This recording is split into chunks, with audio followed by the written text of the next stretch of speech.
بسم اللہ الرحمن الرحیم۔ ایک دفعہ ایک مسلمان عورت کے سامنے ایک یہودی عورت نے حضرت موسیٰ علیہ السلام کی سخاوت کا قصہ بیان کیا اور اس میں اس حد تک مبالغہ کیا کہ حضور نبی کریم صلی اللہ علیہ وسلم پر ترجیح دے دی اور کہا کہ حضرت موسیٰ علیہ السلام کی سخاوت تو اس انتہا پر پہنچی ہوئی تھی کہ اپنی ضروریات کے علاوہ جو کچھ بھی ان کے پاس ہوتا سائل کو دے دینے سے دریغ نہ فرماتے۔ یہ بات اس مسلمان عورت کو ناگوار گزری۔ انہوں نے کہا انبیاء علیہ السلام سب صاحب افضل و کمال ہیں، حضرت موسیٰ علیہ السلام کی سخاوت و انصاف میں کچھ شبہ نہیں، لیکن سید عالم محبوب کائنات حضور نبی کریم صلی اللہ علیہ وسلم کا مرتبہ سب سے اعلیٰ ہے۔ اور یہ کہہ کر انہوں نے چاہا کہ یہودی عورت کو حضور نبی کریم صلی اللہ علیہ وسلم کے جود و کرم کی آزمائش قرار دی جائے۔ معصوم بچی کو نبی کریم صلی اللہ علیہ وسلم کی بارگاہ میں بھیجا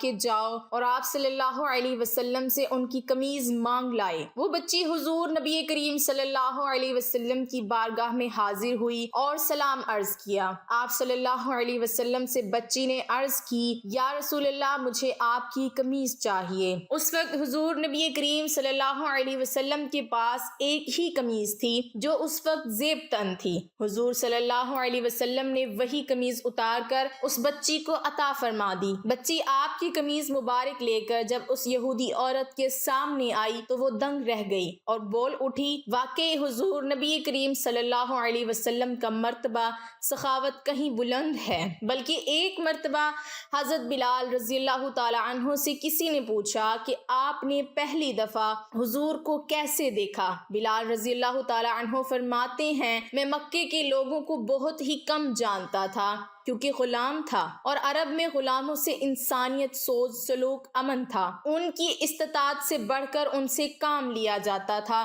تو مجھے کبھی اتنا وقت ہی نہیں ملتا تھا کہ باہر نکل کے لوگوں سے ملوں، لہٰذا مجھے حضور پاک صلی اللہ علیہ وسلم کی کسی چیز کا قطعی علم نہ تھا۔ ایک دفعہ کیا ہوا، مجھے سخت بخار نے گھیر لیا، سخت جاڑے کا موسم تھا اور انتہائی ٹھنڈ اور بخار نے مجھے کمزور کر کے رکھ دیا، لہٰذا میں نے لحاف اوڑھا اور لیٹ گیا۔ ادھر میرا مالک جو یہ دیکھنے آیا میں جو پیس رہا ہوں یا نہیں، وہ مجھے لحاف اوڑھ کر لیٹا دیکھ کر آگ بگولا ہو گیا۔ اس نے لحاف اتارا اور سزا کے طور پر میری قمیض بھی اتروا دی اور مجھے کھلے صحن میں دروازے کے پاس بٹھا دیا کہ یہاں بیٹھ کے جو پیس۔ اب سخت سردی، اوپر سے بخار اور اتنی مشقت والا کام، میں روتا جاتا تھا اور جو پیستا جاتا تھا۔ کچھ ہی دیر میں دروازے پہ دستک ہوئی، میں نے اندر آنے کی اجازت دی تو ایک نہایت متعین اور پر نور چہرے والا شخص اندر داخل ہوا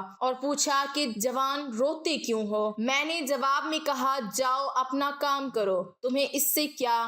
میں جس وجہ سے بھی روؤں، یہاں پوچھنے والے بہت ہیں لیکن مداوا کوئی نہیں کرتا۔ قصہ مختصر کہ بلال نے حضور صلی اللہ علیہ وسلم کو کافی سخت جملے کہے۔ حضور صلی اللہ علیہ وسلم یہ جملے سن کر چل پڑے۔ جب چل پڑے تو حضرت بلال رضی اللہ تعالی عنہ نے کہا کہ بس میں کہتا تھا نا کہ پوچھتے سب ہیں، مداوا کوئی نہیں کرتا۔ حضور صلی اللہ علیہ وسلم یہ سن کر بھی چلتے رہے۔ حضرت بلال رضی اللہ تعالی عنہ کہتے ہیں کہ دل میں جو ہلکی سی امید جاگی تھی کہ یہ شخص کوئی مدد کرے گا وہ بھی گئی، لیکن بلال کو کیا معلوم کہ جس شخص سے اس کا واسطہ پڑا ہے وہ رحمت للعالمین ہے۔ حضرت بلال رضی اللہ تعالی عنہ کہتے ہیں کہ کچھ ہی دیر میں وہ شخص واپس آ گیا، اس کے ایک ہاتھ میں گرم دودھ کا پیالہ اور دوسرے میں کھجوریں تھیں۔ آپ صلی اللہ علیہ وسلم نے کہا، اسے پیو اور جا کے سو جاؤ۔ میں نے کہا، یہ جو کون پیسے گا؟ نہ پیسے تو مالک صبح بہت مارے گا۔ اس نے کہا، تم سو جاؤ، یہ پیسے ہوئے مجھ سے لے لینا۔ بلال سو گئے اور حضور صلی اللہ علیہ وسلم نے ساری رات ایک اجنبی حبشی غلام کے لیے چکی پیسی۔ صبح حضرت بلال رضی اللہ تعالی عنہ کو پسے ہوئے جو دیے اور چلے گئے۔ ایک رات پھر ایسا ہی ہوا، دودھ اور دوا بلال کو دی اور ساری رات چکی پیسی۔ ایسا 3 دن مسلسل کرتے رہے جب تک کہ بلال ٹھیک نہ ہو گئے۔ یہ تھا وہ تعارف جس کے بدن سے اس لافانی عشق نے جنم لیا۔ دیا کہ آج بھی بلال کو پہلے عاشق رسول اور بعد میں صحابی رسول کہا جاتا تھا۔ انہوں نے حضور صلی اللہ علیہ وسلم کے وصال کے بعد اذان دینا بند کر دی، کیونکہ حضور صلی اللہ علیہ وسلم کی یاد میں ہچکیاں بن جاتی تھیں اور زار و قطار رونے لگتے تھے۔ آپ رضی اللہ تعالی عنہ ہجرت کر کے شام چلے گئے اور حضور پاک صلی اللہ علیہ وسلم کے وصال کے بعد بس 2 مرتبہ اذان دی، ایک مرتبہ بیت المقدس کی فتح پر حضرت عمر رضی اللہ تعالی عنہ کے کہنے پر، اور دوسری مرتبہ حضرت بلال رضی اللہ تعالی عنہ رات کو سوئے ہوئے تھے تو نبی پاک صلی اللہ علیہ وسلم خواب میں آئے اور فرمایا، بلال اتنی سردی مہری ہے کہ اتنا عرصہ گزر گیا تم ہمارے پاس آتے ہی نہیں۔ جہاں محبت ہوتی ہے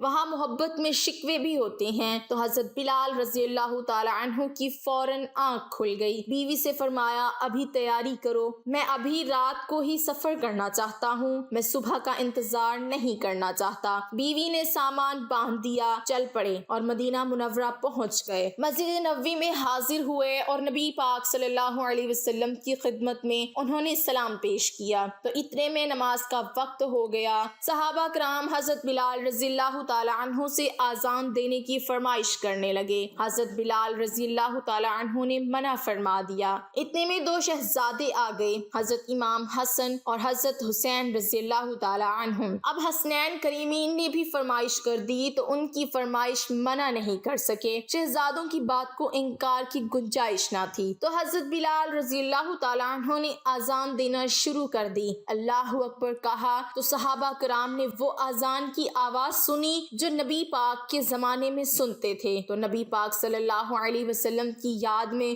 جوش مارا، صحابہ کرام زار و قطار رونے لگے۔ حضرت بلال رضی اللہ تعالی عنہ کی بھی ہچکیاں بن گئی۔ عورتوں نے بھی آواز سنی تو اپنے چہرے ڈھانپ کر بچوں کو لے کر مسجد نبوی کے دروازے پر آ کھڑی ہوئیں۔ عجیب منظر ہے، مسجد کے اندر مرد رو رہے ہیں اور اس آواز کو سن کر جو محبوب صلی اللہ علیہ وسلم کے زمانے میں سنا کرتے تھے، اور مسجد کے باہر عورتیں رو رہی تھیں۔ اذان تو ختم ہو گئی مگر معاملہ اور نازک تب بنا جب ایک 3-4 سال کا بچہ اپنی ماں سے کہنے لگا، امی اتنے عرصے بعد بلال رضی اللہ تعالی عنہ واپس تو آ گئے ہیں اور نبی صلی اللہ علیہ وسلم اب واپس آئیں گے۔ صحابہ کرام نبی پاک صلی اللہ علیہ وسلم کو بے تحاشا یاد کرتے تھے۔